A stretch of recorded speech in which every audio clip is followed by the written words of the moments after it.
Okay, since I did the video about my temporary studio, a lot of people seem to be contacting me asking about my music career, if you want to call it that, and asking questions like, were you famous? Were you in the charts? What style of music did you do? Why did you stop? Etc, etc. So I thought I'd answer a few of your questions in order to stop the emails.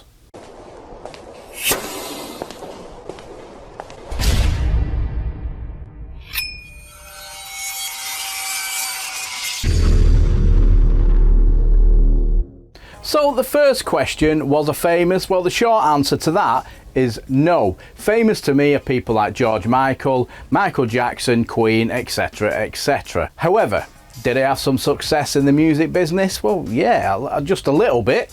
Not a lot, but more compared to some. So, how did all this start? Well, I actually started off as a dancer in nightclubs, and I was lucky enough to dance with some really professional and well-known artists. But after I'd done this and got a little bit bored with it, I decided to start making music and bought myself an old Atari ST with Cubase and started to learn how to produce music. But at the same time, while I was doing this, I was trying to work a full-time job as an aircraft cleaner, and I was sending demos out on tapes and getting loads and loads of these letters back saying, thank you very much, we've listened to your demo, it's not what we're looking for. Now, this actually went on for quite a while and I was sending them out constantly, and that said, you know, I wasn't too sure what was going on because I was sending them out and nothing was happening, and I knew that some of the stuff was okay, and I decided from that point, I thought, right, I'm going to try something, and I sent a load of blank tapes out with nothing on them, and I got all these letters back, and guess what it said?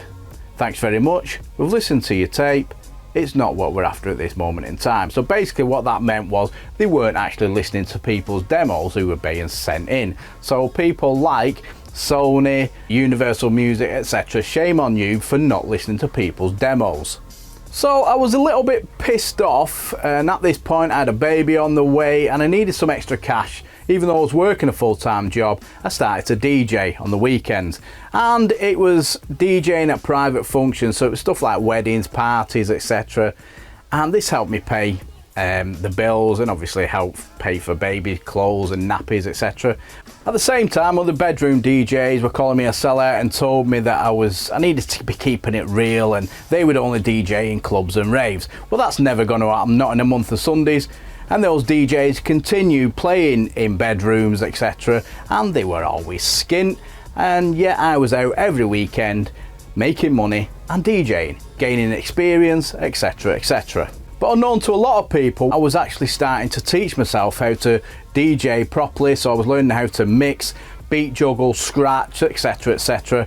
And then after a while I decided to enter the UK DJ Championships. Did I win? No, did I heck. However, I did become a finalist, and that was good enough for me at the time. But that was just the start of things to come. Now, while doing this, like I said, I'd bought a house, I was bringing up a small family, and my wife, who was, by the way, so understanding and so supportive at the time, she was doing everything while I was remixing music, and then all of a sudden, DMC got hold of me, and they hold the World DJ Championships every year, and asked me to start doing remixes for them. Now, that went on for a little while. I was providing remixes for them, and all of a sudden I had 4 #1 hits in the dance charts, and everything started to look a bit rosy.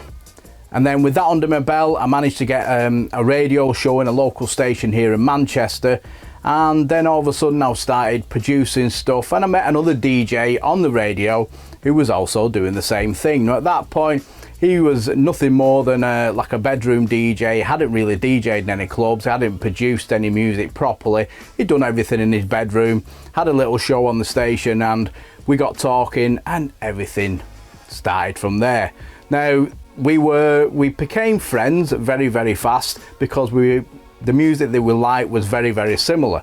So then we decided to get together and we made a track. But by this point, I'd actually made my way up to working in nightclubs, and when we produced our first track, I took it in and I put it in the CD player, and I could not believe the reaction that we got, because normally when you put a new track on, a lot of people would just walk off the dance floor, and they didn't. Everybody stayed on, and a matter of fact, I was stood there and people actually started to come onto the dance floor. And I remember going back and saying, oh my God, I think we've actually got something. Now at that point, there wasn't even any vocal on it, it was just an instrumental. And then I kept saying that we need something else, and that's when we came up with the vocal. I put the vocal on, it just hit the roof from there on. So with that and only one demo CD, we scraped enough money to get 500 vinyl test presses together, also known as white labels, and we hit the record shops in places like Manchester and Liverpool, and we walked around all of them saying, you know, we've got this record, do you want to buy it? Or do you at least want to stock it? At that point, to be honest, I think we would have actually given them away if we could, just to get it out there. But the big shocker for us was when we went to HMV in Liverpool, and we've gone in with the track and we've said, listen, we've got this track, do you fancy stocking it? Now normally every other shop had said, yeah, we'll take a few copies off you, and 9 times out of 10 they didn't really listen to it. They just say, yeah, we'll take a few, so they might take about 5, maybe 10. We went in there and they went straight away, yeah, we'll have 50 off you. Within a day they rang us and went, yeah, can we have another 100? Within a day after that, can we have another 250? Bearing in mind that we'd only had 500 pressed up, so we needed to rush out and make some more. We had this track that was becoming big in the clubs, up in the northern scene, up here in Manchester and Liverpool, Northwest, etc. The next thing we know, we got contacted by a record label called All Around the World, which is part of Universal Music, and they signed the track. And then from there on, at that point, we started getting interviewed on the radio, and then we started appearing with like chart-topping acts like Alex K.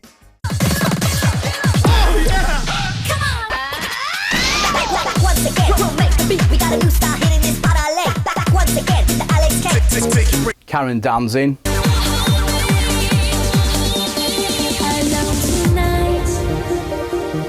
Stars shining bright.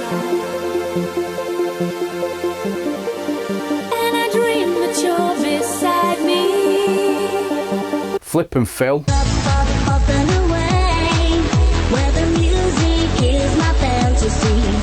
LMC. There's a boy I know, he's the one a dreamer. Looks into.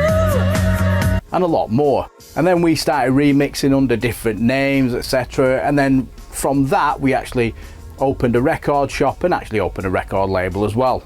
But why did I stop? Well, for me, it was like everything runs its course, and if I have to be honest, I was becoming a bit disillusioned with it all, and I decided enough was enough. I think we both did at that point. Because I'm sort of like a creative person anyway, I found obviously YouTube and other things have given me the chance to express my passions in another way, but without any real pressure of business being thrown in the mix. So whether you're into music, video, writing, photography, if you put in the hard work, you've a better chance of achieving something than those that just sit back and expect it all to fall in their laps. So fingers crossed, everything will move forward with Curiosity, and I will just keep plodding along. I'm quite happy the way things are. I don't have any pressure on me. I can take it or leave it whenever I want, and that's what I like. Okay, so thanks for watching Curiosity. Even though it has been a bit of a strange episode, I understand that it's not about ghosts or anything else what I normally film, but I just wanted to try and give people some information, because like I said, I seem to be getting a lot of emails regarding this, and I just wanted to tell everybody so that I don't have to keep repeating, or even to the extent where I started to ignore people, and I really don't like ignoring people, because if you've took the time to write to me, I always try and write back or reply back if I can. Some things get missed, and I do apologise for that, but I do try and reply to everybody. But hopefully they will now stop. Alright, so thanks for watching Curiosity, and as always, remember, do something that scares you.